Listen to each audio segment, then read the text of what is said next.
Un forage à 2 pas du rivage.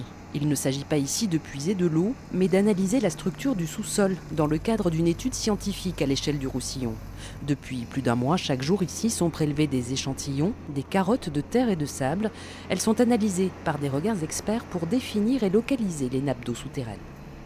Donc ici on peut voir qu'on a de l'argile avec des silt. Et ensuite on a une passée sableuse. Et on retourne dans des argiles. En fait ce qui va nous intéresser c'est ces passées sableuses. Donc qui vont représenter les réservoirs et où l'eau va pouvoir circuler. Toute une équipe d'ouvriers et géologues reste en place 3 semaines, le temps de creuser dans les entrailles du sous-sol jusqu'à 250 mètres. Un sous-sol sous surveillance encore pendant plusieurs mois afin de comprendre la structure et le fonctionnement des nappes d'eau douce et d'eau de mer. On descend une colonne de PVC avec un train de capteurs à l'intérieur qui enregistreront avec les champs électriques entre les capteurs les mouvements entre les nappes qui seront directement envoyés par modem aux universités de Perpignan Montpellier.